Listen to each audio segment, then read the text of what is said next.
ઈશ્વર પિતાનો આપણે પુષ્કળ આભાર માને કે આજે ફરીને એકવાર આપણા ઈશ્વર આપણને સર્વને જીવતા રાખ્યા અને ઈશ્વર આપણને જગ્યા પર એકત્ર કર્યા માટે આપણે ઈશ્વર પિતાનો આભાર માને.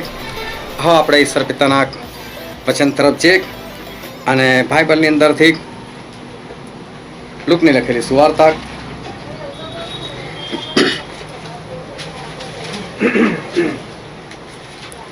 તેનો 18મો અધ્યાય નવા કરારની અંદર લુકની લખેલી સુવાર્તા તેનો 18મો અધ્યાય અને આપણે વાંચીએ 15 થી લઈને તેની 17મી કલમ સુધી. લુક 18:15-17. તેઓ તેની પાસે પોતાના બાળકોને પણ લાવ્યા કે તે તેઓને સ્પર્શ કરે. પછી ઈસુએ તે જોઈને તેઓને ધમકાવ્યા. પરંતુ ઈસુએ તેઓને પાસે બોલાવીને કહ્યું કે બાળકોને મારી પાસે આવવા દો, તેઓને વારોમાં, કેમ કે દેવનું રાજ્ય એવાઓનું છે. હું તમને ખચી કહું છું કે જે કોઈ દેવનું રાજ્ય બાળકની પેટે નહીં સ્વીકારે તે તેમાં નહીં બેસે. ઈશ્વર પિતાનું વાંચેલું વચન આપણા માટે પુષ્કળ આશીર્વાદિત છે અને ઈશ્વર પિતાનું વચન એ સત્ય છે અને બાઇબલનું વચન એવું કહે છે કે તમે સત્ય જાણશો અને સત્ય તમને મુક્ત કરશે. આજે પણ ખૂબ ધ્યાનથી આપણે ઈશ્વરના વચનો આપણે સાંભળીશું કે જેથી કરીને આપણે આપણા હૃદય ખુલ્લા કરીને એને ગ્રહણ કરી શકીએ અને વિશેષ કરીને આવનાર દિવસોમાં આપણે વચન પ્રમાણે ચાલીને આપણે આકાશના રાજ્યના આપણે વારસદાર બની શકીએ. કારણ કે જે બાઇબલને આપણે માનીએ છીએ, જે ઈશ્વરને માનીએ છીએ, એમનું જે વચન છે બાઇબલ, એ બાઇબલ 2 ભાગમાં વહેંચાયેલું છે. એક છે જૂનો કરાર અને બીજું છે નવો કરાર. અને જો આપણે જૂનો કરાર જોઈએ તો જૂના કરારની અંદર ઈશ્વરની ઢગલો આજ્ઞાઓ જે છે એ ઢગલો આજ્ઞાઓ બાઇબલની અંદર એ આપવામાં આવેલી છે. અને જો આપણે નવો કરાર જોઈએ તો નવા કરારની અંદર પણ ઢગલો આજ્ઞાઓ જે છે એ બાઇબલની અંદર એ આપવામાં આવેલી છે. ઘણા બધા લોકો એક જૂનો કરાર અને જે નવો કરાર જે છે એને અલગ પાડતા આવ્યા છે. એકવાર એક ભાઈ મને આ સવાલ કર્યો, દશાંશની વાત નીકળી અને હમણાં મને કીધું કે બાઇબલની અંદર કોઈ જગ્યાએ દશાંશ લખેલું છે નવા કરારની અંદર કે છે. એટલે મેં કીધું તમે એવું કહેવા માગો છો કે જૂના કરારમાં છે દશાંશ અને નવા કરારમાં નથી લખ્યું એટલે નથી તમારે આપવું કે પછી એને ના આપવું જોઈએ એવું કંઈક તમે માનો છો? તો કે હા કે છે હવે તો આપણે નવા કરારનો યુગ છે ને. મેં કહું બહુ સરસ. મેં કહું તમે યહોવાને માનો છો? તો કે માનો. મેં કહું બંધ કરી દો. અને કેમ? મેં કહું નવા કરારમાં લખ્યું જ નથી યહોવા. નવા કરારમાં કોઈ જગ્યાએ યહોવા શબ્દ જ નથી. બંધ કરી દો. મેં કહું તમે માનવાનું. ઘણા તો કરાવતો હશે. તો પછી મેં કહું નવા કરારમાં નથી, તમે નવા કરારમાં જે નથી એને છોડવા માગો છો. તમે કે એવું નથી, આખું બાઇબલ એક છે. જૂનો જે કરાર છે એ કરારની અંદર જે નિયમો હતા અને જૂના કરારની અંદર જે વિધિઓ હતી એ વિધિઓ અને એ નિયમો ઈશ્વરે રદ કર્યા છે. પરંતુ જે આજ્ઞાઓ જે છે એ આજ્ઞાઓ તો આજે પણ છે. તમે જૂના કરારમાં જે મૂસાને 10 આજ્ઞાઓ આપવામાં આવી, એ 10 આજ્ઞાઓ તમે નવા કરારમાં જો તમને ના મળતી હોય તો, કે નવા કરારમાં કોઈ જગ્યાએ એવું લખેલું કે આમાંને હવે એક પણ તમારે માનવાની નથી. બધું છે. જૂના કરારમાં દાઉદ છે તો નવા કરારમાં પણ દાઉદનું નામ છે. જૂના કરારની અંદર સાઉલ રાજા છે તો નવા કરારની અંદર પણ સાઉલ રાજાનો ઉલ્લેખ છે. જો તમે જૂનો કરાર કાઢી નાખો તો તમને ખબર જ ના પડે કે દાઉદ કોણ છે અને સાઉલ કોણ છે, ઇબ્રાહિમ કોણ છે, તમને ના ખબર પડે. અને માટે જૂનો કરાર અને નવો કરાર જે છે એ બંને ઈશ્વરે આપેલો જ કરાર છે. જૂના કરારની કોઈ પણ આજ્ઞા બહુ ધ્યાનથી સમજો, એક પણ આજ્ઞા આપણા ઈશ્વરે નાબૂદ નથી કરી. નિયમો નાબૂદ કરેલા છે અને વિધિઓ નાબૂદ કરેલી છે કે તમારે ચંદ્ર દર્શનના દિવસે આવું કરવું ને પૂનમે આવું કરવું ને અમાસે આવું કરવું. આવી બધી જે વિધિઓ હતી અને જે અમુક નિયમો હતા કે કોડિયાઓએ આવું કરવું કે પછી જેને સ્ત્રાવ જોતો એને આવું કરવું, આવા બધા જે વિધિઓ હતા, નિયમો હતા એ ઈશ્વર કાઢી નાખ્યા. પરંતુ આજ્ઞાઓ જે છે એ આજે પણ આપણા માટે એ આજ્ઞાઓ છે. અને આજ્ઞાઓને તમે જો ધ્યાનથી જો તો આજ્ઞાઓ ખરેખર બીજું કશું નથી, પરંતુ આજ્ઞાઓ જે છે એ આપણને દેવ તરફ લઈ જાય છે કે દેવ તરફ બનવા તરફ લઈ જાય છે. તમે આજ્ઞાઓ પાળો ને એટલે તમે 100% દેવ જેવા. તમે જેટલી આજ્ઞાઓ પાળો એટલા તમે દેવ જેવા થઈ જાઓ. કેમ? કારણ કે ઈશ્વર જે કરે છે એ આપણને આજ્ઞાની અંદર કરવા કીધું છે. ઈશ્વર આપણને માફ કરે તો ઈશ્વર શું કે તમે માફ કરો. ઈશ્વર પ્રેમ કરે છે તો ઈશ્વર શું કહે કે તમે બી પ્રેમ કરો. ઈશ્વર સહન કરશે તો આપણે શું કહે તમે પણ સહન કરો. એટલે એ જે કરે છે એ જ આપણને કરવા કીધું છે. પણ એ જે નથી કરતા તો આપણે ના પાડી છે. એ નિંદા નથી કરતા તો આપણને ના પાડે નિંદા ના કરો. એ ચોરી નથી કરતા તો આપણે ના પાડે ચોરી ના કરો. એ હત્યા નથી કરતા તો આપણને પણ ના પાડે હત્યા ના કરો. એટલે આજ્ઞાઓ જે છે એ આજ્ઞાઓ બીજું કશું નથી પરંતુ આપણા ઈશ્વરનો સ્વભાવ છે. એમને જે ગમે છે, એમને જે યોગ્ય લાગે છે એ કરવા કીધેલું છે, અને જે અયોગ્ય લાગે છે એ એમણે કરવાની એમણે ના પાડી દીધી છે. અને ઈશ્વરે જે કે આજ્ઞાઓ આપણને આપેલી છે એ એવા જ પોતે છે. અને એ જે આજ્ઞાઓ જે છે એ આજ્ઞાઓ આપણને કદાચ વાંચવાથી ભારે લાગતી હોય, કદાચ સમજવાથી ભારે લાગતી હોય કે સાંભળવાથી ભારે લાગતી હોય, પરંતુ જે બાઇબલ જે છે અને એની આજ્ઞાઓ જે છે એ આજ્ઞાઓ ખરેખર ભારે નથી. ઈશ્વરની આજ્ઞાઓ જે છે એ ભારે નથી. અને બાઇબલની અંદર પણ લખેલું છે, આપણે વાંચીએ યોહાનનો પહેલો પત્રક તેનો 5મો અધ્યાય અને 33જી કલમ. પહેલો યોહાન. કેમ કે આપણે દેવની આજ્ઞાઓ પાડીએ એ જ દેવ પરનો પ્રેમ છે અને તેની આજ્ઞાઓ ભારે નથી. શું કહે છે બાઇબલનું વચન? એની આજ્ઞાઓ ભારે નથી. જો બાઇબલમાં લખેલું તો વાત બિલકુલ સાચી. આ કોઈ માણસ કહેતો હોય તો આપણે જૂઠું માની શકીએ, પરંતુ ઈશ્વર એવું કહે છે, એમનું વચન એવું કહે છે કે ઈશ્વરની આજ્ઞાઓ ભારે નથી, તો પછી ભારે નથી જ. અને પછી બાઇબલની અંદર લખેલું છે, આપણે વાંચીએ પુનર્યમનું પુસ્તક 30મો અધ્યાય તેને 11મી કલમ. કેમ કે આ જે આજ્ઞા હું આજે તને ફરમાવું છું તે તારી શક્તિ ઉપરાંતની નથી. બાઇબલનું વચન કહે છે કે આ આજ્ઞાઓ જે છે એ શક્તિ ઉપરાંતની નથી. એનો મતલબ કે તું ના પાડી શકે ને એવું તો બાઇબલમાં ઈશ્વર આપણને કશું જ નથી આપ્યું. બધું જે કંઈ આપેલું છે બહુ આસાન છે. જો આપણે ઈશ્વરની આજ્ઞાઓ પાળવા ચાહીએ તો આપણે આસાનીથી ઈશ્વરની આજ્ઞાઓ જે છે એ આપણે પાડી શકીએ છીએ, કારણ કે આસાન છે. અને આજે બહુ ધ્યાનથી ઈશ્વરનું વચન સમજજો કે ઈશ્વર આપણને આજે એમના વચન દ્વારા જે છે એ શું કહેવા માગે છે. ઈશ્વરની આજ્ઞાઓ જે છે એ આપણા માટે ભારે નથી. ઈશ્વરની કોઈ પણ આજ્ઞા આપણે પાળવા ચાહીએ તો આપણે એને આસાનીથી પાળી શકીએ છીએ. પણ શેતાન શું કરે છે? શેતાન જે છે એ શું કરે છે કે માણસના મગજનો, આપણી સમજ શક્તિનો એ સંપૂર્ણપણે કબજો લઈ લે છે. બહુ ધ્યાનથી સમજજો. અને જ્યારે તમે પોતાની જાતને તપાસશો તો આનો અનુભવ તમને ચોક્કસ થયેલો એ દેખાશે. શેતાન જે છે એ માણસના મગજનો એ સંપૂર્ણપણે કબજો લઈ લે છે અને પછી પોતાના વિચારો અંદર નાખી દે છે, પોતાની સમજ શક્તિ અંદર નાખી દે છે, એના પોતાના તર્ક વિતર્કો એ અંદર નાખી દે છે. અને જ્યારે શેતાનના વિચારો આવે, એના તર્ક વિતર્કો આપણા મગજની અંદર ઘૂસી જાય, એની સમજ શક્તિ જ્યારે માણસના મગજની અંદર ઘૂસી જાય, પછી એ જ ઈશ્વરની આજ્ઞાઓ જે આસાન છે એ માણસને કેવી લાગવા લાગે? ભારે લાગવા લાગે. ઈશ્વરે એક કલમ આપણે વાંચીએ ઉત્પત્તિના પુસ્તકની અંદર તેનો 2જો અધ્યાય 17મી કલમ.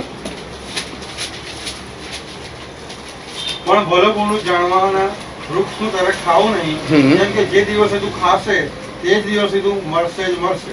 બાઇબલનું વચન એવું કહે છે કે ઈશ્વરે આદમને આજ્ઞા આપી કે વાડીના હરેક વૃક્ષનું ફળ તું ખાયા કર, મને કોઈ વાંધો નથી. પણ કે વાડીની વચ્ચોવચ જે ભલું અને ભૂંડું જાણવાનું જે વૃક્ષ છે એનું ફળ તું ના ખાઈશ કે, અને કે જે દિવસે ખાઈશ ને એ જ દિવસે મરીશ. ફરી વાંચો શું કહે છે? પણ ભલું બુરું જાણવાના વૃક્ષનું તારે ખાવું નહીં, હા, કેમ કે જે દિવસે તું ખાશે જે દિવસે ખાશે તે જ દિવસે તું મળશે જ મળશે. તે જ દિવસે મરશે જ મરશે. ઈશ્વર ખાતરીપૂર્વક કીધું, ચેતવણી આપી, અમારી આજ્ઞા છે ભલું અને ભૂંડું જાણવાનું વૃક્ષનું જે ફળ છે એ તારે નહીં ખાવ, અને જે દિવસે તું ખાઈશ એ જ દિવસે, ઈશ્વર ખાતરીદાયક વાત કરી, એ જ દિવસે તું મરીશ જ મરીશ. એમ ઈશ્વરે ખાતરીદાયક વાત કરી. પણ શેતાન આવ્યો અને શેતાને આવીને હવા સાથે વાતચીત કરી અને હવાને પૂછ્યું, એ હવા, શું કહે છે કે ઈશ્વરે તમને બધા ફળ ખાવાની મના કરી છે કે તમે કોઈ ફળ નથી ખાઈ શકતા કે? તો હવા કે ના, એવું નથી, અમે બધા જ ફળ ખાઈ શકીએ છીએ, પણ એક જ ફળ એવું છે, ભલું ભૂંડું જાણવાનું જે વૃક્ષ છે એનું ફળ જે છે એ ઈશ્વરે અમને ના પાડી છે. તો કેમ ના પાડી છે? તો કે ઈશ્વર અમને એવું કીધું છે કે જે દિવસ તમે ખાશો ને એ જ દિવસે તમે નક્કી મરશો. આ બહુ ધ્યાનથી સમજો આ વાર્તાલાપ જે ઉત્પત્તિ 3 અધ્યાયની અંદર લખેલો છે. શેતાન કહે છે બધા ફળ ખાવાની મના કરી છે, તો કે અમે બધા ફળ ખાઈ શકે છે, ખાલી એક જ ફળ કે જે ભલું ભૂંડું જાણવાનું વૃક્ષ છે એની ઉપરનું જે ફળ છે એ અમે નથી ખાઈ શકતા. તો શેતાન કારણ પૂછે, કારણ શું છે? તો કે ઈશ્વરે એવું કીધું જે દિવસે ખાશો એ દિવસે મરશો જ મરશો. આ ઈશ્વર અને આદમ વચ્ચેની જે વાતચીત હતી એ અહીં ગાડી કહી દેવામાં આવે કે આવું છે. હવે જો શેતાન શું કરે છે આપણે વાંચીએ ઉત્પત્તિનું પુસ્તક તેનો 3 અધ્યાય અને 3 કલમથી વાંચો. પણ દેવે કહ્યું છે કે વાડીની વચ્ચેના વૃક્ષના ફળને તમારે ખાવું કે અળકવું નહીં, લખેને તમે મરો. અને સર્પે સ્ત્રીને કહ્યું કે જો શેતાન જે છે એ સ્ત્રીને એવું કહે છે, અને સર્પે સ્ત્રીને કહ્યું કે હા. તમે નહીં જ મરશો. જો પોતાનો વિચાર નાખ્યો, તમે નહીં જ મરો. પછી કેમ કે દેવ જાણે છે કે હા. તમે ખાશો તે જ દિવસે તમારી આંખો ઉઘડી જશે. હા, પણ દેવ એવું જાણે છે કે જે દિવસ તમે ખાશો ને એ જ દિવસ તમારી આંખો ઉઘડી જશે. પોતાના વિચારો, પોતાની સમજ શક્તિ એ હવાના મગજની અંદર નાખવાનો પ્રયત્ન. હજુ આગળ, ને તમે દેવના જેવા ભલું ભૂંડું જાણનારા થશો. અને તમે દેવના જેવા ભલું ભૂંડું જાણનારા થઈ જશે. બહુ આસાન વસ્તુ હતી કે આ સ્ત્રી ફળ ના ખાય, ના પાડી તમને વાત ખલાસ, અને ખાત પણ નહીં. પણ હવે શેતાન શું કહે છે, કેમ નહીં ખાવાનું? તો કે ઈશ્વરે ના પાડે છે, ખાશો તો મરશો. એ સૌથી પહેલું ના મરો યાર. પ્રભુએ કીધું તો મરવાના જ ને, પણ શું કહે છે? ના મરો. પોતાનો વિચાર, પોતાના તર્ક, પોતાની સમજ શક્તિ હવાની અંદર નાખવાનો પ્રયત્ન. તમે ખાશો નહીં મરો કે છે. પણ દેવ એવું જાણે છે કે જે દિવસ તમે ખાશો તમારી આંખો ખુલી જઈ શકે છે. ઈશ્વર તમારી આંખો ખોલવા નહીં માગતા કે છે. તર્ક વિતર્ક, પોતાના વિચારો, પોતાની સમજ શક્તિ, અને દેવને ખબર છે કે તમે ખાશો ને તો તમે દેવ જેવા થઈ જશો કે છે. શેતાને પોતાના વિચારો, પોતાના તર્ક વિતર્કો આ હવાની અંદર નાખવાનો પ્રયત્ન કર્યો. હજુ શું છે આગળ? અને તે વૃક્ષનું ફળ ખાવાને વાસ્તે સારું, હા. ને જોવામાં સુંદર, હા. ને જ્ઞાન આપવાને ઈચ્છવા જો એવું એ વૃક્ષ છે. તે જોઈને સ્ત્રીએ ફળ તોડીને ખાધું. હા, જો સ્ત્રીનો સંપૂર્ણપણે કબજો એના મગજનો. એના મગજમાં નાખી આપ્યું કે ઈશ્વર તને જે કીધું છે ને ખોટું છે, હું કહું છું એ સાચું છે.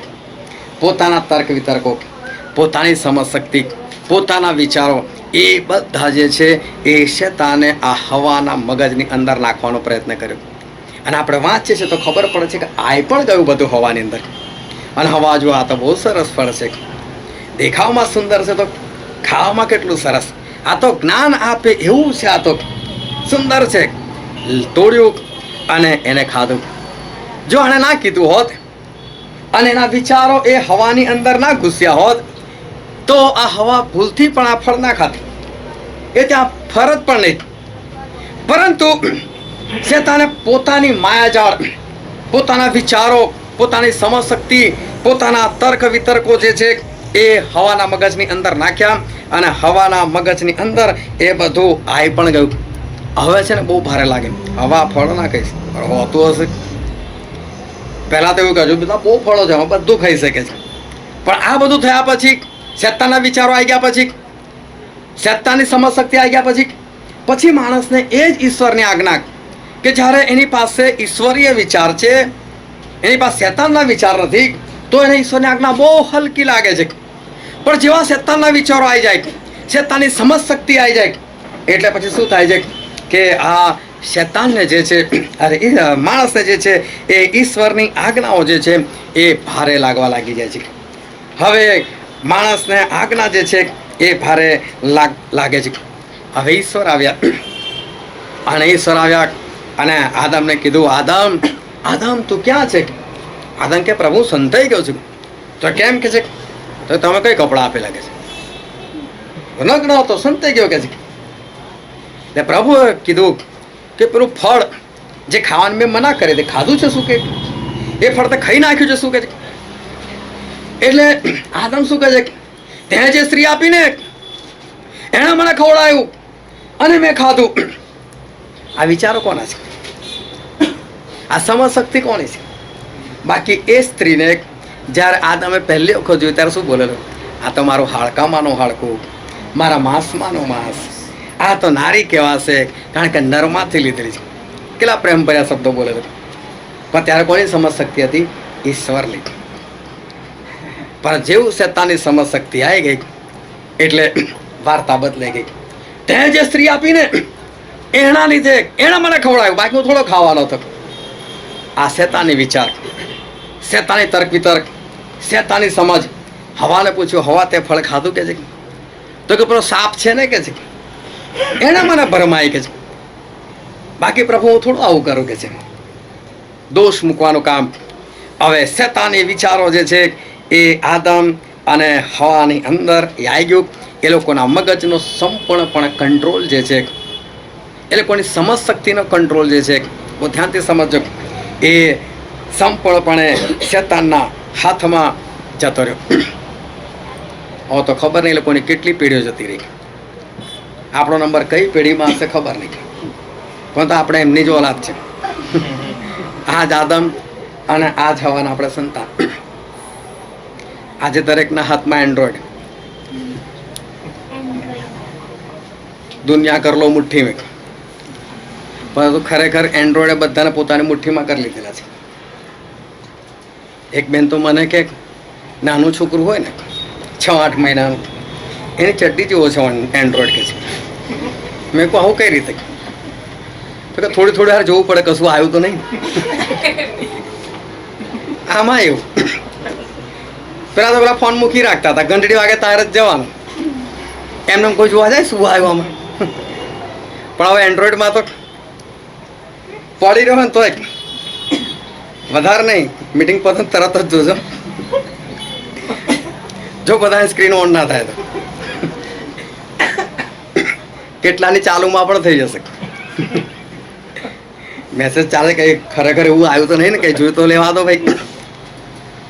જોવા બેઠો હોય મેસેજ, ચલો આજે સ્ટેનલી ભાઈનો મેસેજ જોયો, પણ જોતા હતા કઈ ફિલ્મના 2-4 સીન જોઈને મૂકી દે. બોલા હું તો પેલું જોવા બેઠેલો, જોઈ નાખ્યું તો મેં કંઈ બીજું જ.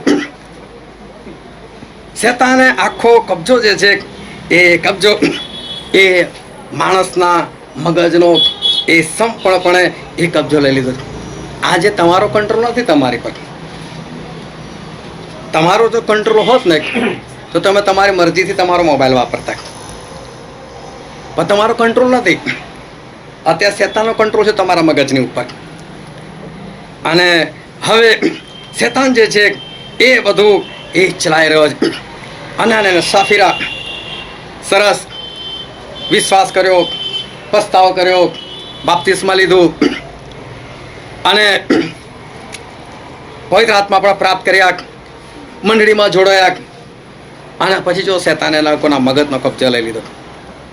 જમીન વેચી, થોડું રાખો ને આપણી પાસે, અલા ભાઈ પૂરું રાખ. ઈશ્વરે ક્યાં કશું કીધું છે તમને લોકોને કે તમે આપી દો? પરંતુ શેતાન જે છે એ શેતાન એક માણસના મગજનો કબજો લઈ લે છે. હમણાં જ એક બેન સાથે વાત થઈ. એ બેન કે છે બીજું બાપ્તિસ્મા કે છે ઈશ્વર વિરુદ્ધ પાપ નહીં કરવાનું, બીજું બાપ્તિસ્મા નહીં લેવાનું, ઈશ્વર વિરુદ્ધ પાપ નહીં કરવાનું કે છે. હવે એનું જીવન મને ખબર, જૂઠું બોલતા બિલકુલ જ કાંઈ નહીં. એને ખબર છે આજુબાજુ 32 રાક્ષસો ઊભા છે, એની જીભને કંઈ નહીં થવા દે, બિંદાસથી બોલી નાખે. બીજા બે ખોટા કામ કરતા જ કાંઈ નહીં. મેં કીધું બેન પ્રેરિતોના કૃત્યો 19મો અધ્યાય 1-6 કલમ તમે વાંચજો. ત્યાં આગળ એવું લખેલું છે કે પાઉલ એફેસસમાં ગયા, એમને 12 શિષ્યો મળ્યા, પ્રભુ સુવાળાને બીજા 12 શિષ્યો મળ્યા, સુવાર્તા પ્રગટ કરતા હતા. પણ પાઉલ એ લોકોને જોયા તો પાઉલ કે તમારી અંદર પવિત્ર આત્મા નથી દેખાતા. ભાઈ તમે વિશ્વાસ કર્યો તો તમે પવિત્ર આત્મા પામ્યા? તો આ લોકો કહે છે પવિત્ર આત્મા શું છે, અમને તો ખબર જ નથી કે છે. તો કે છે તો તમે બાપ્તિસ્મા લીધું? તો કે લીધું ને. તો કોનું લીધું? તો કે યોહાનનું. અલા ભાઈ તો ક્યારનું કેન્સલ થઈ ગયું. પ્રભુ શું પોતાનું શરૂ કરીને ગયા, પિતા પુત્ર અને પવિત્ર આત્માનું? પેલું તો કેન્સલ છે. હવે બાપ્તિસ્માથી કંઈ ના થાય. પાપોની માફી માટે તમારે પ્રભુ શું બાપ્તિસ્મા લેવું પડે. અને તરત એ લોકોએ લીધું બીજી વખત બાપ્તિસ્મા. અને જેવું લીધું એ લોકો પવિત્ર આત્માથી એ લોકો ભરપૂર થયા. બહુ સરસ ઈશ્વરનું વચન જે છે એ ઈશ્વર વચન ત્યાં એકદમ સ્પષ્ટ આ બાબત જે છે એ લખે છે. એ બેનનું જીવન નથી બરાબર, કજ્જા કંકાસ છે, વ્યભિચારની અંદર છે, જૂઠ છે, પણ કે છે ના બાપ્તિસ્મા લઈને બીજું પાપ નહીં કરવાનું હતું, પ્રભુ વિરુદ્ધ પાપ નહીં કરવાનું. આ તમે એ નહીં, પણ બાઇબલમાં શું લખેલું છે? પરંતુ કેમ એવું? કારણ કે શેતાને મગજનો કબજો લઈ લીધેલો છે. હું જે રીતે સમજાવું બાઇબલ એ રીતે સમજવાનું, પવિત્ર આત્માથી નહીં સમજવાનું. અને પવિત્ર આત્માથી કોઈ સમજાતો હોય તારે નહીં માનવાનું. હું કહું છું ને તારે આવું માનવાનું. ભલો ગુંડો જાણો વૃક્ષનું ફળ નતું ખાવાનું, મરી જવાય, મરી પણ ગયા. પરંતુ શેતાન શું કહે? ના ના મરો, તમે દેવ જેવા થઈ જાઓ. આ તો જ્ઞાન આપે એવું છે, તમારી આંખો ઉઘડી જશે. શેતાન જે છે એ શેતાન એ માણસના મનનો કબજો, એના મગજનો કબજો જે છે એ લઈ લે છે. અને એને કારણે એ માણસ જે છે એ બાઇબલ વાંચે છે ખરો, પણ સમજે છે કોનાથી? શેતાનથી સમજે છે. તમે બાઇબલ વાંચો ને શેતાનને કોઈ મતલબ નથી. તમે એક વખત નહીં 50 વખત વાંચો ને બાઇબલ, તમે આખું બાઇબલ મોઢું બી કરી નાખો, એને શેતાનને કોઈ મતલબ નથી. તમે એક વાર નહીં, તમે 50 વાર ચર્ચમાં જાઓ, તમે 2-5 મિનિટ નહીં, તમે આખો દિવસ ઘૂંટણ પડીને પ્રાર્થના કરો, શેતાનને કોઈ મતલબ નથી. પણ આ બધું જો પવિત્ર આત્માથી થાય ને તો શેતાનને કંઈક થાય. બાકી એની સમસ્યા તમે જે કરો એને કોઈ જ વાંધો નથી. એના વિચારથી તમે પ્રાર્થના કરો તો કંઈ જ નથી. એક જણ તો મને કે એવી પ્રાર્થના કરો ને કે ઉડી જાય. પેલા લોકો કે અલા એ પ્રાર્થના ના હોય, કોઈને ઉડાવવાના ના હોય પ્રાર્થનામાં. અને આપણે કરીએ તો કંઈ ઉડી ના જાય કોઈ. શેતાન જે છે એ એક જ વસ્તુ ચાહે છે કે તમે જે કંઈ કરો, બાઇબલ વાંચો, પ્રાર્થના કરો, સંગતમાં જાઓ, પણ તમારા મગજનો કંટ્રોલ મારી પાસે હોવો જોઈએ. હું સમજાવું ને એટલું તમે ખાલી સમજ્યા કરો. હું જેટલું તમને કહું એટલું તમે એ કર્યા કરો. બાઇબલની અંદર લખેલું છે કે તમે તમારો દાન ધર્મ જે કરો છો, 10મો ભાગ જે આપો છો, એ કે તમે એવી રીતે આપો કે જમણો હાથ આપે ને તો ડાબા હાથને ના ખબર પડી જાય. અને ઈશ્વરનું આ વચન ખરેખર એમ કહેવા માંગે છે કે સ્ત્રી અને પુરુષ એટલે પતિ અને પત્ની મળીને બે મળીને એક જ શરીર છે. અને બે મળીને એક જ શરીર છે એટલે જે પુરુષ જે છે એ જમણો હાથ છે અને સ્ત્રી જે છે એ ડાબો હાથ છે. ઈશ્વર એવું કહેવા માંગે જો પતિ આપે ને તો પત્નીને પણ ના ખબર પડી જાય. ત્યાં તો ઘણી વખત પત્ની પૂછે કઈ મૂક્યા છે લાવો ને. ઘણી વખત પતિ પૂછે કે ભાઈ કઈ છે. અને શેતાને એવું મગજમાં ઠરા આપેલું છે. એક વાર એક પાસ્ટર સાહેબે સંદેશો આપ્યો, ચલો કોણ કેટલા દાન આપે છે. અને બધા બોલવા લાગ્યા. એમને કીધું સાહેબ આવું થોડું ગુપ્તમાં હોય, કોઈ કે ચિઠ્ઠી લખીને મોકલાય તો તમે જોરજોરથી બોલો છો કે ભાઈ કોણ કેટલા આપે છે. અને બધા ઊભા થઈ જાય બોલે કોઈ કે મારા 1000, તો કોઈ કે 2000, કોઈ કે મારા 5000, તો કોઈ કે ચિઠ્ઠી લખીને મોકલી કે સાહેબ બાઇબલમાં આવું લખેલું છે. તો પછી ચિઠ્ઠી વાંચી, બધાની મધ્ય વાંચી.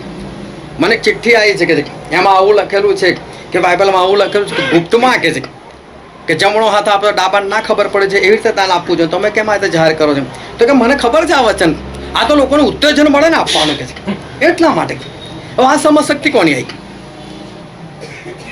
આ ઈશ્વરીય સમજશક્તિ નથી, આ પવિત્ર આત્માની સમજશક્તિ નથી. બસ શેતાન જે છે એ પોતાના વિચારો એ નાખી દે છે લોકોના મગજની અંદર, અને એ મગજનો કંટ્રોલ જે છે એ લઈ લે છે.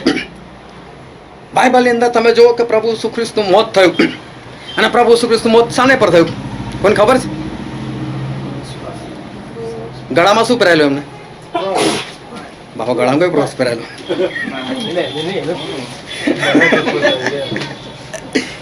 પ્રભુ શ્રી ગળામાં કશું તો પણ ક્રુસ પર એમને મારી નાખેલા હતા.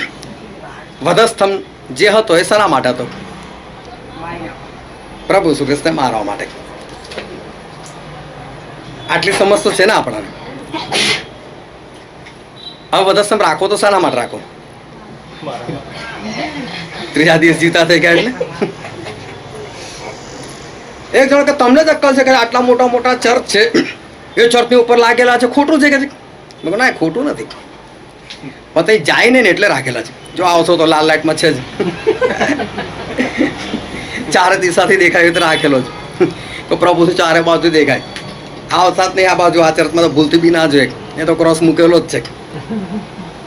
આ ક્રોસ જે છે પણ શેતાને કેવું લોકોના મગજમાં નાખી દીધું, ક્રોસ હોય ને તો બહુ પવિત્ર કહેવાય, તમારી પાસે ભૂત ના આવે.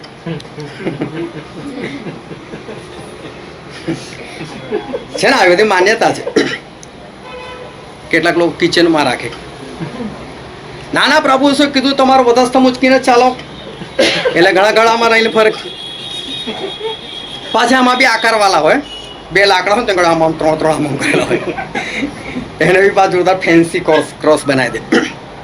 આ સમજ શક્તિ કોની છે? આ જ્ઞાન કોનું છે? આ શેતાન જે છે એ શેતાને એ માણસના મગજનો કબજો લઈ લીધેલો છે. એણે પોતાના વિચારો નાખી દે. બાઇબલ કહે છે ક્રોસ શ્રાપિત છે, પણ શેતાન કહે છે ક્રોસ પવિત્ર છે. એ કહે છે કે આનાથી ભૂતો ભાગશે. કેમ ભાગશે? હું આવું છું ને ભાઈ, પેલા લોકોનું શું કામ છે? હું મહેનત તમારી સાથે. એટલે આ શેતાન જે છે એ આવી રીતે એ લોકોના મગજનો કંટ્રોલ લઈ લે છે. એક જણા ઘરે અંદર આ શિક્ષણ આપ્યું, બહુ ખુશ થઈ ગયા લોકો. ચાલી ભાઈ અમારા ઘરમાં જે બી આવું દેખાય ને બધું કાઢીને ફેંકી દો. અને એમના ઘરમાં ફોટા હતા કાઢીને ફેંકી દીધા, અને ક્રોસ હતો એ કાઢીને ફેંકી દીધો. એમના પતિ હાજર નહોતા. એમના પતિ આપેલા તો બધું જોયું, કશું નથી. શું થયું? આ બધું કઈ ગયું કે તો પેલા સ્ટેનલી ભાઈ કરીને આવેલા, એને બધું શીખવાડતો, બધું કાઢીને ફેંકી દીધું. તો કે ફરી આવો ને તો કે મલાવજો મને કે છે.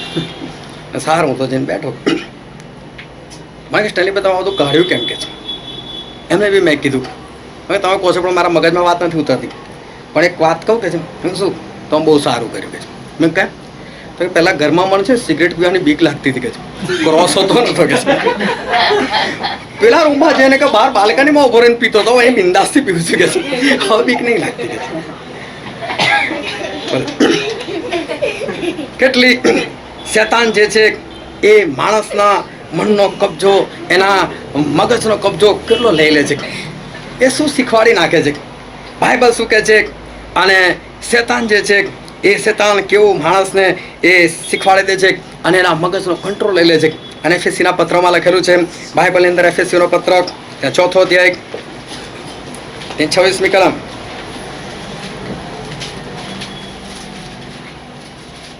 ગુસ્સે થાઓ પણ પાપ ન કરો, તમારા ક્રોધ પર સૂર્યને આથમવા ન દો. હા, બાઇબલ એવું કહે છે ગુસ્સે થાઓ પરંતુ પાપ ના કરો, અને તમારા ગુસ્સા પર સૂરજને આથમવા ના દો.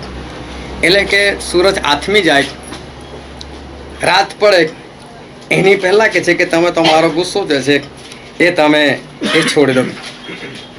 એક ભાઈ મને આ જ વચન કીધું, હું આવું જ કરું છું કે છે, ગુસ્સો કરું છું પણ કોઈ પાપ નહીં કે છે, અને સૂરજ ડૂબતા પહેલાં મારો ગુસ્સો છે ને છોડી દઉં છું. તમારી વાત બરાબર, પણ ઉગે તારે શું થાય છે? કહો. તમે તો હાથમાં તાર તમે છોડી દેતા હશો કે કહું સુએ જ જવાનું છે ને, પણ સવારે ઉગતા ત્યાં તો તમને ફરી પાછું છુટ્ટી મળી ગઈ ને હાથમાં ત્યાં સુધી. તો કે આવું નથી, ગુસ્સો જ પાપ છે. મેં કે ના, લખ્યું છે આવું. મેં કહું બરાબર લખેલું છે કે ગુસ્સે થાવ પણ પાપ ના કરો, અને તમારા ગુસ્સા પર સુરતને આથમવા ના દો. હું તો કહું તમારે સવારથી સાંજ સુધી તમારા ઘરમાં લડાઈ ચાલી, એ તમારા પતિ પત્ની હો કે ભાઈ બહેન હો કે મા બાપ હો કે જે હોય. હો તમને આ વચન યાદ આવ્યું, બસ સાંજ પડે હવે બંધ કરો, ચલો કાલની વાત કાલે, અત્યારે તો બંધ કરો. શું તમારા હૃદયમાંથી કડવાશ નીકળી જવાની? સુરત ડૂબી ગયો, તમે લડવાનું બંધ કરી દીધું, પણ શું તમારા હૃદયમાંથી કડવાશ નીકળવાની? તમે ગુસ્સેથી બોલતા નથી, પણ શું અચાનક હૃદય સાફ થઈ જવાનું? પણ શેતાને કેવું સમજાય નાખેલું છે? ના ના, અમે તો સાંજ પડતા બંધ થઈ ગયેલા. શેતાન જે છે એ માણસનો એ કબજો જે છે એ કબજો એ લઈ લે છે, પરંતુ કડવાશ જે છે એ ખરેખર જતી નથી ને માણસ સમજતા નથી. અને આપણે વાંચીએ ગલાતીઓનો પત્ર, તેનો 5મો અધ્યાય અને તેની 19, 20 અને 21મી કલમ. દેહના કામ તો ખુલ્લા છે, એટલે વ્યભિચાર, અપવિત્રતા, જો શરીરના કામ ખુલ્લા છે, વ્યભિચાર, અપવિત્રતા, લંપટપણું, મૂર્તિ પૂજા, જાદુ, વેરભાવ, કજ્જાકંકાસ, ઈર્ષા, ક્રોધ. જંગાળ ગુસ્સા વિશે લખ્યું, ક્રોધ. પછી આગળ વાંચો. ખટપટ, હા, ઉત્સમ, પક્ષાપક્ષી, અદેખાઈ, સાકટાઈ, વિલાસ, હા, તથા એઓના જેવા કામ, હા, જેમ પહેલા મેં તમને ચેતવ્યા હતા પાઉલ પ્રેરિત એવું કહે જેમ પહેલા મેં તમને આ બધા કામો વિશે ચેતાવ્યા હતા. એ ટોટલ 15 કામ લખેલા છે. હું 14 કામને અત્યારે બાદ રાખું છું. એ ક્રોધને આપણે પકડે છે કે જેઓ આવા કામ કરે છે એના વિશે મેં પહેલા પણ તમને ચેતવણી આપી હતી. હા, તેમ તેઓ વિશે હમણાં પણ ચેતાવું છું આજે ફરી બીજી વખત ચેતવણી આપું છું. જેઓ એવા કામ કરે છે જે આ કામ કરે છે તેઓ દેવના રાજ્યનો વારસો પામશે નહીં. દેવના રાજ્યનો વારસો પામશે ને. બહુ સ્પષ્ટ છે. ગુસ્સો કરો તો દેવનું રાજ્યમાં ભૂલથી બી ના જાઓ. બહુ સ્પષ્ટ છે.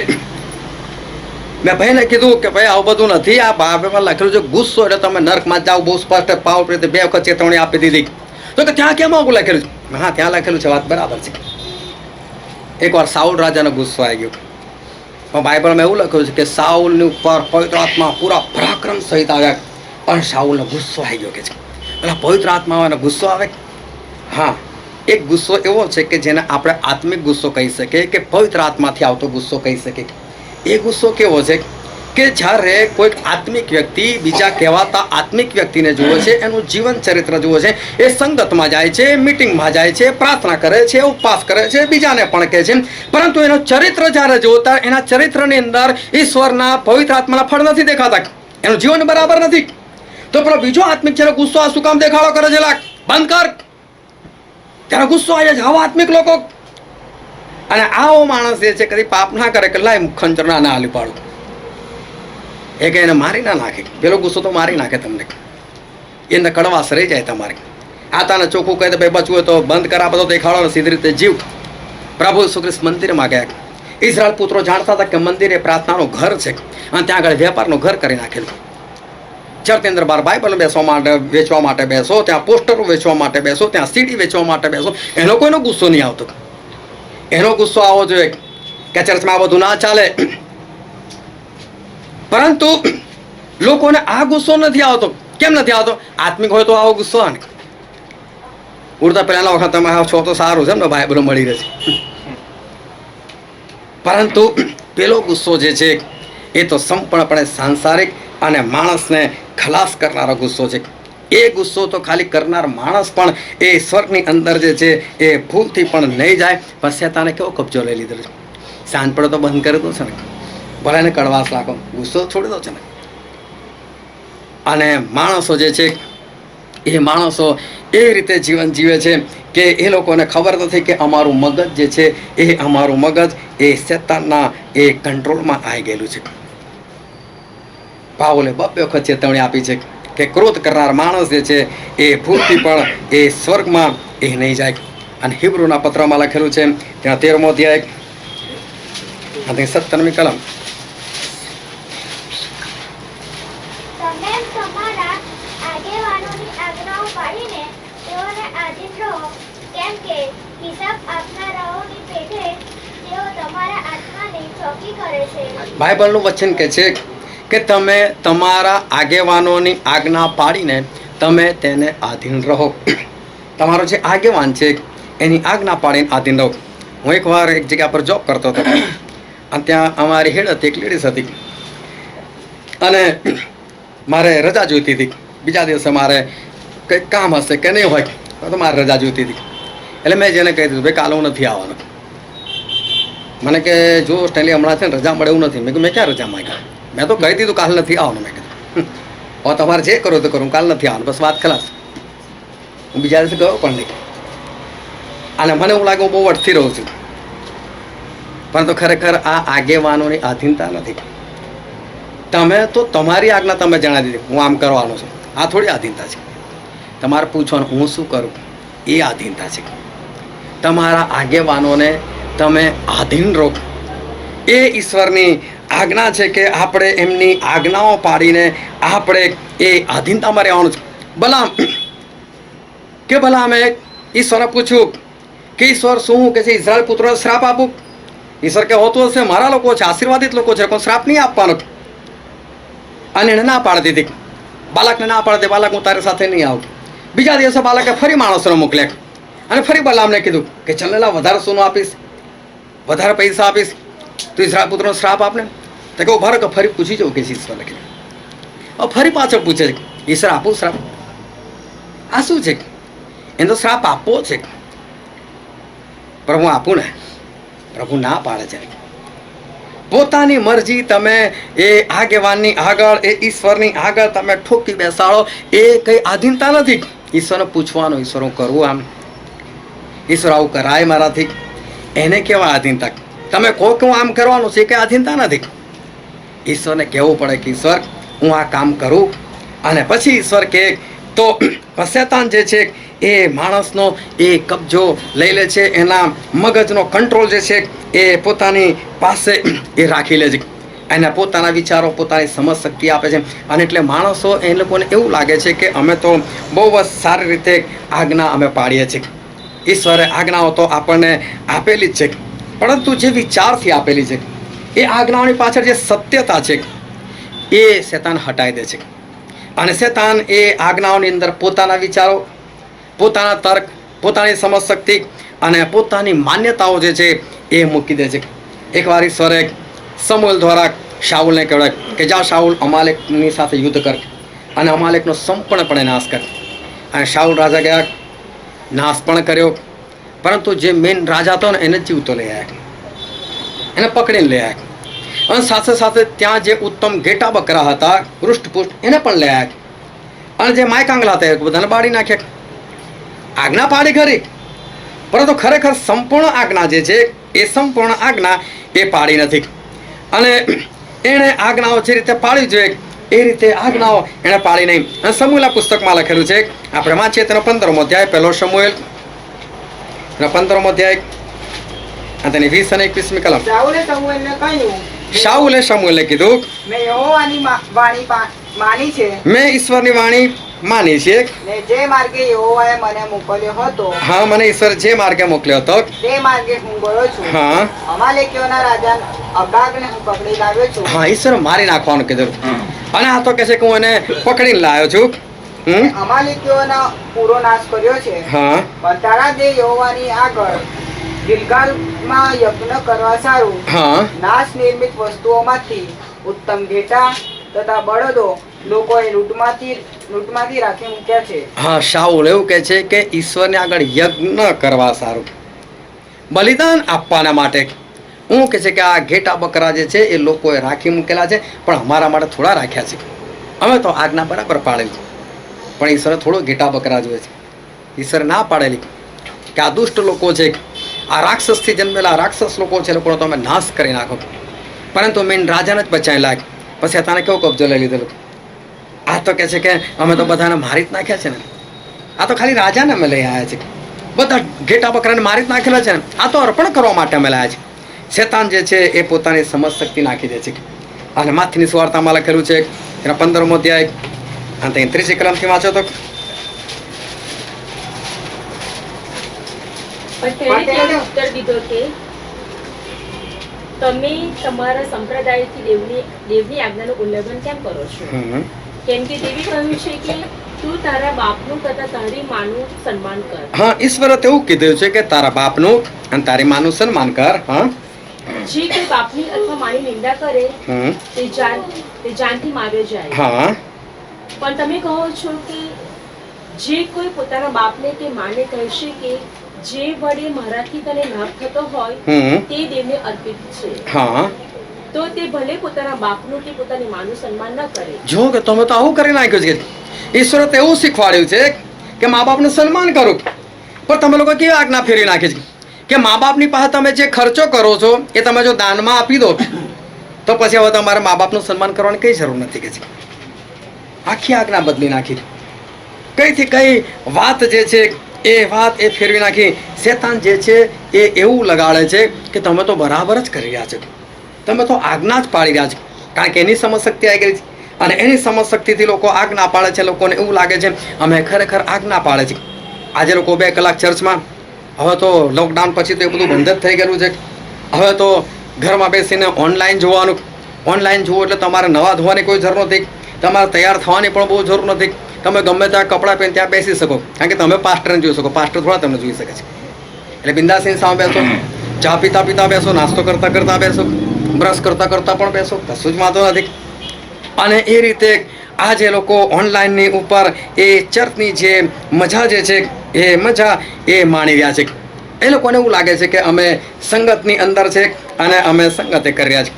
રાત્રે સૂતા પહેલાં ફરી એકવાર બાઇબલ વાંચી લો, એક અધ્યાય વાંચી નાખો, 2-5 મિનિટની પ્રાર્થના કરી નાખો, શુક્રવાર આવે તો ઉપવાસ કરી નાખો, અને આટલું કર્યા પછી માણસને એવું લાગે છે અમે ખ્રિસ્તી છે, અમે તો ખ્રિસ્તના લોકો છે, અમે તો પ્રભુ ઈસુ ખ્રિસ્તની એ ભક્તિ કરનારા લોકો છે. પરંતુ બાઇબલની અંદર બહુ સ્પષ્ટ લખેલું છે. આપણે વાંચીએ રોમનોના પત્ર તેનો 8મો અધ્યાય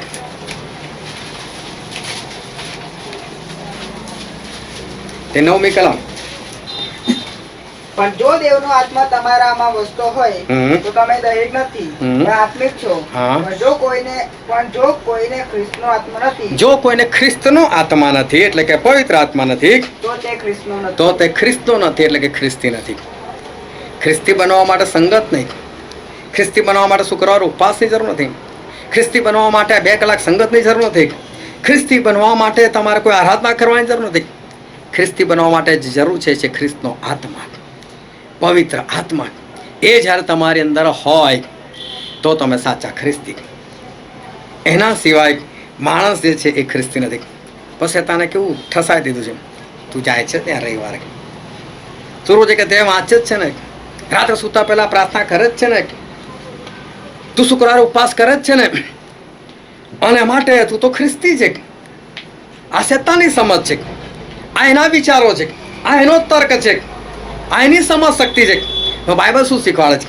બાઇબલ કહે છે કે જેને દેવનો આત્મા છે એ જ ખ્રિસ્તી, જેણે પવિત્ર આત્માને પ્રાપ્ત કરેલા છે એ જ ખ્રિસ્તી છે, બાકીના નહીં. અને ફરી આપણે વાંચીએ રોમનોનો પત્ર તેનો 8મો અધ્યાય અને 5મી કલમથી વાંચો તો. કેમ કે જેઓ દૈહિક છે તેઓ દૈહિક બાબતો ઉપર મન લગાડે છે, હા. પણ જેઓ આત્મિક છે તેઓ આત્મિક બાબતો ઉપર મન લગાડે છે. બાઇબલ કહે છે જેઓ દૈહિક છે તેઓ દૈહિક બાબતો પર મન લગાડે છે, અને જેઓ આત્મિક છે તેઓ આત્મિક બાબતો પર મન લગાડે છે. દૈહિક એટલે કે શરીરની ઉપર મન લગાડનાર વ્યક્તિ, મારે આવું જ પહેરવું છે, મારે આવી જ રીતે હરવું ફરવું છે, મારે આવા શોખ કરવા છે, આ બધા દૈહિક લોકો કે જે શરીર પર મન લગાડે છે. એનું મન આત્મા પર નથી. પણ આત્મિક લોકો શાની પર મન લગાડે છે? એ આત્મિક વાતો પર મન લગાડે છે. મારા આત્માને કઈ રીતે ખવડાવું, મારા આત્માને કઈ રીતે પહેરાવું, મારા આત્માને કઈ રીતે તંદુરસ્ત રાખવું. પણ જે શારીરિક છે, દૈહિક છે, એ દૈહિક બાબતો પર મન લગાડે છે. પણ આગળ શું લખેલું છે 13મી કલમ? દૈહિક મન તે મરણ છે. કેમ કે જો તમે દેહ પ્રમાણે જીવો, જો તમે દેહ પ્રમાણે જીવો તો તમે મરશો જ. તો તમે મરશો. એટલે કે શરીરની ઉપર જે ધ્યાન લગાવે છે, શરીર પર મન લગાવે છે, શરીરની ઈચ્છા પ્રમાણે ચાલે છે, તો કે છે તમે મરશો એટલે કે નરકમાં જશો. પણ જો તમે આત્મા વડે શરીરના કામોને મારી નાખો, તમે આત્મા વડે શરીરના કામોને મારી નાખો કે છે. તમે આત્મા વડે એટલે પવિત્ર આત્મા વડે તમે શરીરના કામ જે છે એ કામને તમે મારી નાખો, એવું ઈશ્વર કહે છે, તો તમે જીવશો કે છે. આત્મા વડે શરીરના કામોને મારી નાખો. આત્મા વડે શરીરના કામ જે છે એ મારી નાખો. જેનામાં શરીરના કામો છે એ તો નર્કમાં જવાનો છે, પાક્કું છે. અને આગળ લખેલું છે ગલાતીઓના પત્રની અંદર તેના 5મો અધ્યાય અને 16મી અને 17મી કલમ. પણ હું કહું છું કે આત્માથી ચાલો, ઈશ્વર કહે છે કે આત્માથી ચાલો એટલે તમે દેહની વાસના તૃપ્ત કરશો એ નહીં. તમે દેહની વાસના તૃપ્ત કરશો નહીં. તમે આત્માથી ચાલતા હોય તો તમે દેહની ઈચ્છા નહીં તૃપ્ત કરો કે છે. શરીરની તો બહુ બધી ઈચ્છાઓ થાય, એ તો હરવા ફરવા જોઈએ, તો ખાવા પીવા જોઈએ, તો ઘણું બધું કરવા જોઈએ. પણ ઈશ્વર કે તમે આત્માથી ચાલશો તો તમે દેહની ઈચ્છા નહીં તૃપ્ત કરો. પછી કેમ કે દેહ આત્માની કેમ કે દેહ આત્માની વિરુદ્ધ ઈચ્છા કરે છે, દેહ આત્માની વિરુદ્ધ ઈચ્છા કરે છે, અને આત્મા દેહની વિરુદ્ધ. અને આત્મા દેહની વિરુદ્ધ. અને કેમ કે તેઓ પરસ્પર વિરુદ્ધ છે. કેમ કે તેઓ પરસ્પર વિરોધમાં છે. આત્મા અને શરીર એ બંને એકબીજાની વિરુદ્ધમાં છે. બહુ ધ્યાનથી આટલી વાત સમજી લેજો કે તમારું શરીર હંમેશા તમને નર્ક તરફ લઈ જાય છે, અને તમારો આત્મા તમને હંમેશા એ સ્વર્ગ તરફ લઈ જાય છે.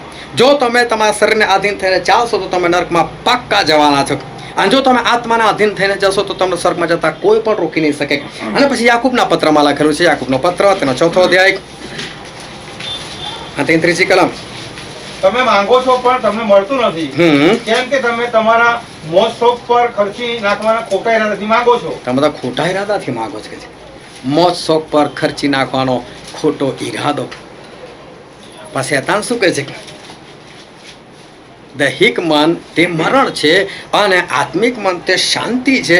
પણ શેતાન એવું સમજાવે છે કે ના, આ તો તને શોખ છે. શોખ તો હોય ને, તમે જુવાન છો જી, ના હરવા ફરવાનો શોખ હોય, ના પહેરવા ઓઢવાનો શોખ હોય, ના ખાવા પીવાનો શોખ હોય. કેમ તમારું કોઈ ઘર લીધું એટલે? શેતાન આવી એક સમજ, આવા વિચારો એ માણસના મગજની અંદર નાખે. આ તો મારો શોખ છે. શું ઈશ્વર શોખ કરવા ના પાડે? ના જ પાડી છે, પણ વાંચ્યું હોય તો ખબર હોય.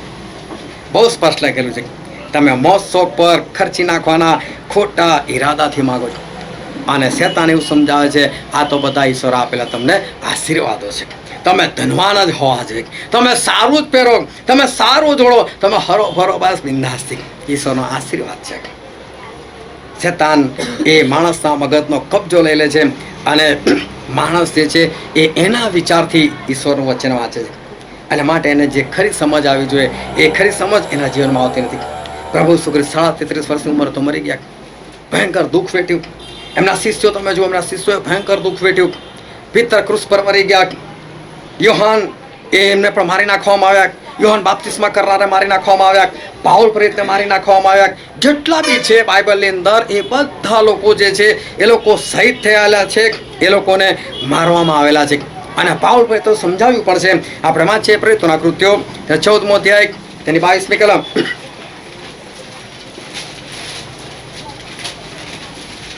તેઓએ શિષ્યોના મન દ્રઢ કરતા તેઓને વિશ્વાસમાં ટકી રહેવાને સુબોધ કર્યો અને કહ્યું કે આપણને ઘણા સંકટમાં થઈને દેવના રાજ્યમાં જવું પડે છે. કેટલું સ્પષ્ટ લાગ્યું?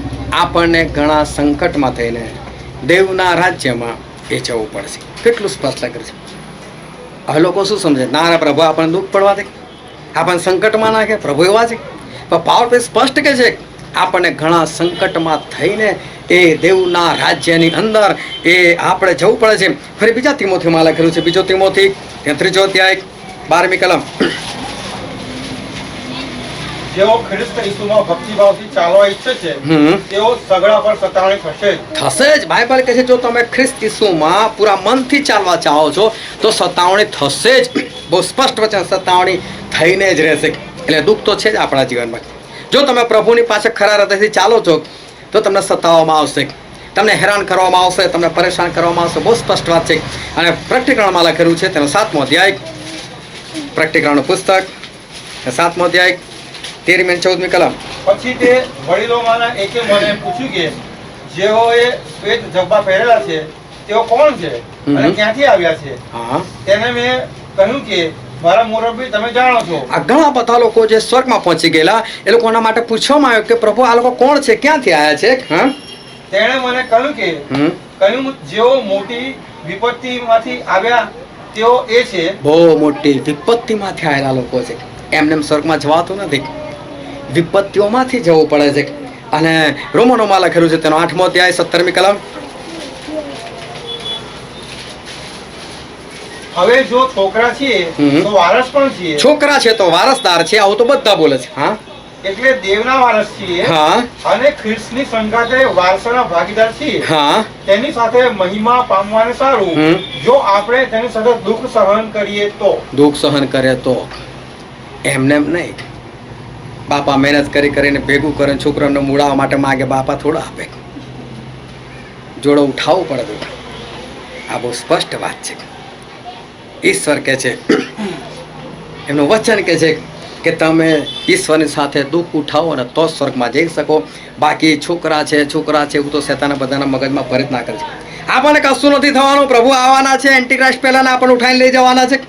શેતાને લોકોના મગજનો કબજો લઈ લીધેલો છે. પોતાના વિચારો તર્ક વિતર્કો નાખી દીધા. તમને દુઃખ નહીં પડે, તમારી સતાવણી નહીં થાય. તમે તો પ્રભુના લોકો, તમને તો પહેલા ઉઠાઈ લેવામાં આવશે. કેવું શેતાને લોકોના મગજનો કંટ્રોલ લઈને કેવા બધા પોતાના વિચારો નાખી દીધા છે. પરંતુ ઈશ્વર બહુ સ્પષ્ટ કહે છે કે ના, દુઃખ પડશે, સંકટમાં થઈને જ તમે ઈશ્વરના રાજ્યની અંદર તમે જઈ શકશો. શેતાને આવી ઘણી બધી બાબતોની અંદર, ઘણી બધી આજ્ઞાઓની અંદર એ લોકોના મગજનો કબજો લઈ લીધેલો છે. પોતાના વિચારો નાખી દીધેલા છે, પોતાની સમજ શક્તિ જે છે એ નાખી દીધેલી છે. લોકો વાંચે છે, લોકો સાંભળે છે, પરંતુ સમજે છે ફક્ત શેતાનથી. એ લોકો ઈશ્વરના આત્માથી જે સમજવું જોઈએ એ નથી સમજતા, અને માટે એ લોકોના જીવનની અંદર જે આત્મિકતા દેખાવી જોઈએ એ આત્મિકતા એ દેખાતી નથી. લોકો વાંચે છે, સાંભળે છે ખરા, પણ સમજે છે એ જે શેતાન સમજાવવા ચાહે છે લોકોને. એટલે શેતાનને બાઇબલ વાંચવાથી કોઈ ફરક નથી પડતો, તમે મીટિંગમાં જવાથી કોઈ ફરક પડતો નથી. જો તમે એની સમજથી સમજતા હો તો શેતાનને કોઈ ફરક નથી પડવાનો. પણ પવિત્ર આત્માથી જ્યારે માણસ સમજે ત્યારે, અને આજે આપણે જે વચન વાંચેલું હતું લુકની લખેલી સુવાર્તા તેનો 18મો અધ્યાય, અને આપણે તેની 15થી લઈને 17મી કલમ વાંચી, અને ત્યાં બાઇબલ એ નાના બાળકોની એક વાત કરે છે, અને શિષ્યો નાના બાળકોને ટોકે છે, ના ભાઈ તમારે અહીં નહીં આવવાનું કહે છે. અને પ્રભુ કીધું કે નાના એ લોકોને કહે છે, એ લોકોને પાછા ના મોકલો કહે છે, એ લોકોને મારી પાસે લાવો કહે છે, કારણ કે આકાશનું રાજ્ય તો કે છે એવા ઓલું જ છે કે છે. અને ત્યાં આપણે વાંચીએ ત્યાં 17મી કલમ, હું તમને ખચિત કહું છું કે જે કોઈ દેવનું રાજ્ય બાળકની પેઠે નહીં સ્વીકારે તે તેમાં નહીં જ પેસશે. બાઇબલ કહે છે કે જે કોઈ બાળકની પેઠે આકાશનું રાજ્ય નહીં સ્વીકારે તે તેમાં નહીં જ પેસશે. હવે બહુ ધ્યાનથી સમજો, આપણે આપણા ટોપિક પર આવ્યા છે કે ઈશ્વર આજે આપણી સાથે શું વાત કરવા માગે છે. ઈશ્વર વચન એવું કહે છે કે જો તમે બાળકની જેમ આકાશનું રાજ્ય તમે નહીં સ્વીકારો તો તમે આકાશના રાજ્યની અંદર નહીં જઈ શકો. અને 1 કોરિન્થીમાં એવું લખેલું છે, 1 કોરિન્થી 3 અધ્યાય એની 2 અને 3 કલમ, મેં તમને દૂધથી પાડ્યા છે, મેં તમને દૂધથી પાડ્યા છે, અન્નથી નહીં, કેમ કે હજુ સુધી તમે સમર્થ નહોતા. હજુ સુધી તમે સમર્થ નતા, એટલે કે દૂધ સિવાયની બીજી કોઈ વસ્તુ તમે પચાવવા માટે યોગ્ય નતા, અને હમણાં પણ સમર્થ નથી, હજુ પણ સમર્થ નથી, કેમ કે તમે હજી સાંસારિક છો, કેમ કે તમે સાંસારિક છો, કેમ કે તમારામાં ઈર્ષા તમારામાં ઈર્ષા તથા કજિયા છે. તમારામાં કજિયા છે. શું કહે છે? મેં તમને દૂધથી પાડ્યા છે. હવે દૂધથી કોને પડાય? બાળકોને. એટલે એવું કહેવા માંગે તમે તો જો બાળકો છો, અને બાળકો એટલે કેવા? સાંસારિક. બાળકો એટલે કેવા? જેમાં ઈર્ષા હોય. બાળકો એટલે કેવા? જેમાં કજિયા હોય. હવે ઈશ્વર તો એવું કહે છે કે બાળકની પેઠે નહીં સ્વીકારો. એટલે શું કજિયા કરીને સ્વીકારવાનું? ઈર્ષા રાખીને સ્વીકારવાનું? સાંસારિક બનીને સ્વીકારવાનું? ઈશ્વર શું કહેવા માંગે છે કે તમે એક બાળકની પેઠે નહીં સ્વીકારો તો તમે આકાશના રાજ્યમાં નહીં જઈ શકો. શું કહેવા માંગે છે? અને 1 પિતર તેનો 2 અધ્યાય તેની 2 કલમ,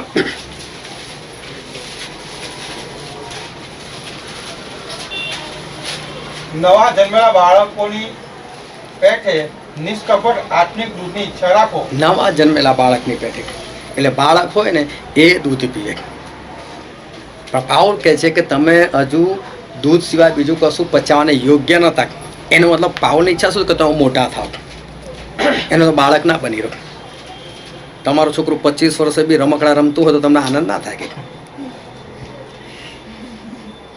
25 વર્ષે તો છોકરો એવું જ કહે પપ્પા બાઇક લઈ આપો, તો બાપને ભલે ના લઈ આપી શકે પણ આનંદ તો થાય. હવે રમકડા તો નહીં માંગતો મારું બાળક, હા ચલાવી શકે એમ છે, આગળ વધ્યો છે. એટલે બાળક રહે ને અમુક વર્ષો પછી એના મા બાપને ના ગમે. પણ જે વચ્ચે વાંચેલું ફરી એકવાર આપણે વાંચીએ, લુક 18 ને તેની 17મી કલમ, હું તમને ખચિત કહું છું કે જે કોઈ દેવનું રાજ્ય, જે કોઈ દેવનું રાજ્ય બાળકની પેઠે હા નહીં સ્વીકારે. શું કે છે? દેવનું રાજ્ય. આવું ધ્યાન, દેવનું રાજ્ય જે કોઈ બાળકની પેઠે નહીં સ્વીકારે. આપણા ભારત દેશમાં કોનું રાજ્ય છે? મોદીનું રાજ્ય છે. મોદીની આજ્ઞા આપણે પાડી પડે તો ક્યાં મોદીનું રાજ્ય. એવી રીતે દેવનું રાજ્ય એટલે શું? દેવની આજ્ઞા. હાલેલુયા. સમજમાં આવે છે વાત? દેવનું રાજ્ય એટલે એવું બધું ના વિચારો કે હા સ્વર્ગમાં દેવનું રાજ્ય જઈને ઘૂસી જઈએ. પાસપોર્ટ વિઝા વગર કંઈ પણ એન્ટ્રી નથી. તમારે અમેરિકામાં જવાનું એટલે અમેરિકાનો રાજા એના પાસપોર્ટ વિઝા માગે. રાજ્ય કહેવાનો મતલબ છે કે એની આજ્ઞાઓ, અહીં મારું ચાલે છે, અહીં મારું રાજ્ય છે. એટલે શું? હું કહું એમ જ થાય. એ દેવનું રાજ્ય એટલે દેવ કે એમ જ થાય. જે કોઈ માણસ એક બાળકની પેઠે દેવનું રાજ્ય સ્વીકારતું નથી, એટલે શું નથી સ્વીકારતું? સ્વર્ગ સ્વીકારતું નથી એમ નહીં. તે તો બધા તલપાપડ, ભલે ચોરી કરી છે પણ જવું તો સ્વર્ગમાં જ, નરકમાં ના જાય પ્રભુ. ચોરી કરીને બી તમારે ત્યાં આવવું છે, વ્યભિચાર કરીને બી ત્યાં જ આવવું છે, મોજશોખ કરીને બી ત્યાં જ આવવું છે. પ્રભુ કંઈ આ બધો કચરો નહીં. એવી રીતે ના ચાલે ત્યાં જવાનું. દેવનું રાજ્ય એટલે દેવની આજ્ઞા, અને દેવની આજ્ઞા એક બાળકની પેઠે સ્વીકારવી પડે. બાળકની પેઠે બાળક કેવી રીતે સ્વીકારે? સ્કૂલની અંદર છોકરાને પૂછ્યું, ચલો ફોક્સનું બહુવચન બોલો છે. એટલે એક છોકરો ઊભો થઈને કે વિન્ટર. ડોબા ફોક્સ એટલે શિયાળ થાય. તો પેલા કે ડોબી વિન્ટર એટલે શિયાળો થાય.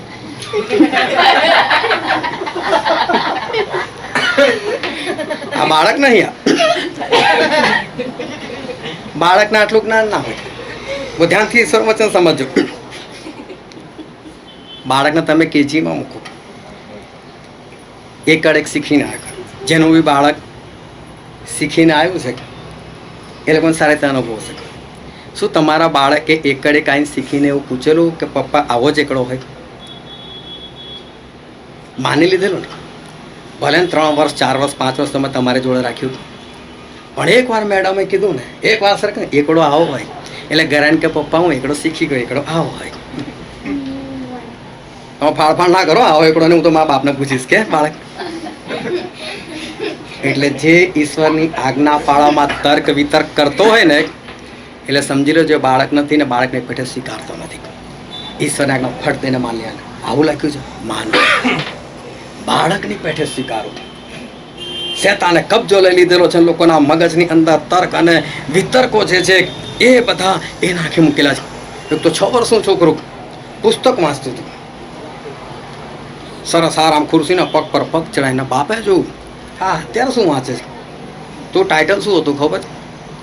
તમારા બાળકનો યોગ્ય રીતે ઉછેર કઈ રીતે કરશે. એના બાપ કે શરમ આ 6 વર્ષનું છે ને વાંચે છે. તો કે હું એ જોઉં છું કે મારો ઉછેર બરાબર થયો છે કે નહીં. એટલે આ બાળકના ગુણ નથી. બાળક તો છે ને એને જે બી કોને હા આવો તો આવો એ માની જ લે, એને કહેવાય બાળક. અને ઈશ્વર એવું કહે છે બાળકની પેઠે આકાશનું રાજ્ય સ્વીકારવું, એટલે કે આજ્ઞા સ્વીકારી. તમારું બાળક નાનું હોય, તમે જે બી કપડાં લાવો ને પહેરી લે, પણ જે દિવસ કે મમ્મી આવો કલર એટલે સમજી લેવાનું તકલીફ થઈ ગઈ છે. હવે બાળક નથી રહ્યું. ના ના આવો આવો બાળક આવા ના ચાલે, એટલે સમજી લે કે હવે બાળક નથી, હવે કંઈક આગળ વધેલું છે. પણ ઈશ્વર આજે આપણને કહેવા માગે છે કે જે કોઈ આવા લક્ષણો ધરાવે છે ને ઈશ્વરની આજ્ઞા પાળવા માટે, એ બાળકની રીતે નથી સ્વીકારતું. અને બાળકની રીતે નથી સ્વીકારતું તો ઈશ્વર એવું કે જે વચન આજે આપણે વાંચેલું હતું, લુકની લખેલી સુવાર્તા તેનો 18મો અધ્યાય અને 16મી કલમ શું કહે છે? પરંતુ ઈસુએ તેઓને પાસે બોલાવીને કહ્યું કે બાળકોને મારી પાસે આવવા દો. હા, તેઓને વારોમાં. હા, કેમ કે દેવનું રાજ્ય એવાઓનું છે. દેવનું રાજ્ય તો આવાઓનું છે, બાળકોનું છે. બાળકોનું એટલે ચૂપચાપ જે લખેલું છે ને માની લે, એને કહેવાય કે આ બાળકોનું રાજ્ય. પણ તર્ક વિતર્ક કરે એટલે સમજી લેવાનું કે આને માથામાં શિંગડા નીકળી ગયા છે. હવે પહેલાના જેવું માથું રહ્યું નથી. હવે માથામાં હાથ લગાડશું તો વાગશે, અને જો ભેટી મારશે તો પેટે ફાડી નાખશે. હવે આ માણસ જે છે એ શિંગડા ઉછાળનાર થઈ ગયેલો છે. હવે એ બાળક જેવું નથી રહ્યું. શેતાન શું કરે છે? તમારા મગજની અંદર એવું બધું નાખી દે છે, એવા તર્ક વિતર્કો નાખી દે, એવી સમજ નાખે. તમને એવું ગમે તો બાઇબલ જ વાંચે છે ને, મિટિંગમાં જ જાય છે ને, પ્રાર્થના જ કરે છે ને, આજ્ઞા જ પાડે છે ને, પણ તમે શેતાનની રીતે પાડો. તમને નથી ખબર કે જે ખરેખર લખ્યું છે પ્રમાણે તમે નથી કરતા. આપણે કેટલી બધી આજ્ઞાઓ જોઈ ગયા કે એનું ખોટું અર્થઘટન બધું થઈ રહ્યું છે. આપણે બધા સ્તંભ વિશે જોઈ ગયા, ખોટું અર્થઘટન થઈ રહ્યું છે. માણસો નથી સમજ પડતી, પણ એવું લાગે ના હું તો બરાબર જ કરું છું, તો બરાબર કરું છું. એક જણા પોતાનું ઘર વેચ્યું, પણ ઘર વેચતા પહેલાં એને એવું થયું કે ઘર વેચું છું ને તો બહુ સરસ રીતે પેલાને ઘર આપે.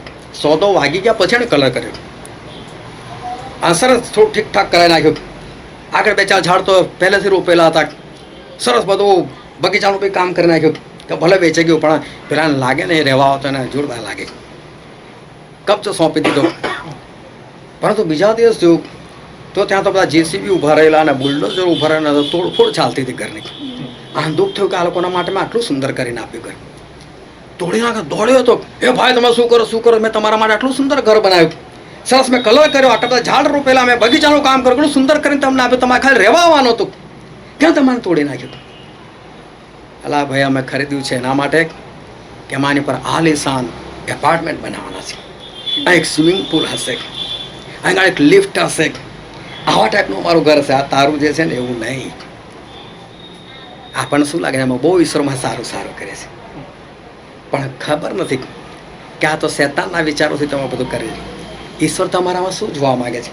ઈશ્વર તે જોવા માંગે છે. આપણે એક કલમમાં છે રોમનોનો પત્ર, તેનો 8મો અધ્યાય અને તેની 29મી કલમ.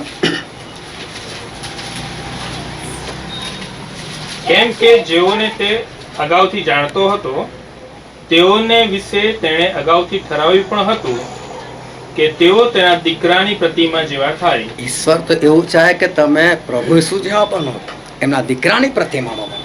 તમે તમારે તો સુંદર બનવાનો પ્રયત્ન કરો. તો તમે બહારની દ્રષ્ટિએ તમે ચર્ચમાં જવા માંગો છો, તમે મિટિંગો કરવા ચાહો છો, પણ ખરેખર ઈશ્વર શું ચાહે છે? તમે યોગ્ય રીતે આજ્ઞા પાડો. એક બાળકની દ્રષ્ટિમાં બાળક જે રીતે એ સ્વીકારી લે છે એ રીતે તમે ઈશ્વરની આજ્ઞા સ્વીકાર લો, એ ઈશ્વર ચાહે છે. અને પછી લખેલું છે યશાયા પ્રબોધકનું પુસ્તક, તેનો 64મો અધ્યાય અને 6ઠ્ઠી કલમ.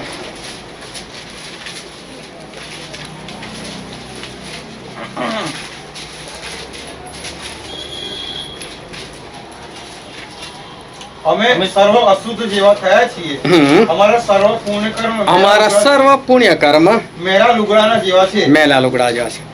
માણસો પોતાની સમજ શક્તિથી કે શેતાની સમજ શક્તિ જેટલું બી સારું કરે છે ને આપણને કદી નથી ખબર. પરંતુ પ્રભુ ઈસુ ખ્રિસ્તનું લોહી અને માંસ જેને આપણે સમજીએ છીએ, પણ લોકો જેને સમજે છે એવા ખબર છે પ્લાસ્ટિકના પાઉચમાં વેચાતું થઈ ગયું. ઘરે ઘરે લોકો પહોંચાડતા થઈ ગયા, ફ્રી હોમ ડિલિવરી. એ લોકોને એવું લાગે છે અમે સારું કરી રહ્યા છીએ. બહુ ધ્યાનથી સમજો. આપણા પુણ્ય કર્મ આપણે જેને સારું સમજ એ મેલા લુગડા જેવું છે. ગમે એટલું સારું ઘર પણ પેલો તો એનાથી સારું બનાવવા માંગતો હતો. ઈશ્વર એ ચાહે છે કે આપણી અંદર પ્રભુ ઈસુ ખ્રિસ્તની પ્રતિમા આવી જોઈએ. અને માટે આજ્ઞાઓ જે છે, ઈશ્વરનું રાજ્ય જે છે એને બાળકની જેમ સ્વીકારો. જેમ બાળક કદી દલીલ નથી કરતો, આવું તો હોય ચૂપચાપ માની લે છે, એને કહેવાય કે બાળકની જેમ સ્વીકારે. અને આકાશનું રાજ્ય એવાઓનું છે. અને માટે આપણે બાળકો જેવા બનીએ અને ઈશ્વરનું રાજ્ય, ઈશ્વરની આજ્ઞાઓ જે છે એ તરત આપણે માનીએ અને એને પાળનારા છે. એનો વિરોધ નહીં, એનો તર્ક વિતર્ક નહીં, દલીલો નહીં, પણ ચૂપચાપ આપણે એને માનનારા થઈ. આવો આપણે આંખોને બંધ કરી અને આપણા મસ્તકો એ જીવતા દેવની હજરોમાં નમાય કે જે આપણા અદ્ભુત ઈશ્વર છે, જે આપણા પરાક્રમી પરમેશ્વર છે, જે આપણી મધ્ય છે. દરેક જણની આંખો બંધ અને કોઈ પણ કોઈની સામે જોવે નહીં, કોઈ કોઈને ઇશારો કરે નહીં. વાલા સમય છે કે આપણે આપણી જાતને તપાસીએ કે શું હું ઈશ્વરની આજ્ઞાઓ એક બાળકની જેમ સ્વીકારું છું? જેમ બાળકના જીવનમાં કોઈ દલીલ નથી હોતી, કોઈ તર્ક વિતર્ક નથી હોતા, શું એ રીતે હું ઈશ્વરનું વચન સ્વીકારું છું?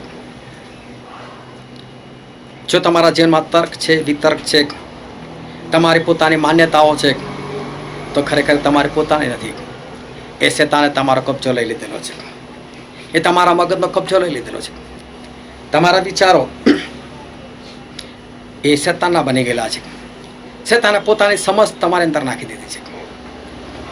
પરંતુ ઈશ્વર કહે છે કે આકાશનું રાજ્ય બાળકોનું છે. જે બાળકની જેમ એમની આજ્ઞાઓ સ્વીકારે છે, આકાશના રાજ્યમાં એ જ જઈ શકવાના છે. અને માટે આપણે તર્ક વિતર્ક કર્યા વગર ઈશ્વરે સમજ શક્તિથી આપણે ઈશ્વરના વચનો તરત માનનાર છે, પાળનાર છે. આ વચન સમજવા માટે, ગ્રહણ કરવા માટે, એ પ્રમાણે ચાલવાના માટે પ્રભુ ઈસુ ખ્રિસ્તની કૃપા આપણા દરેક પર થાવ. Thank you Jesus.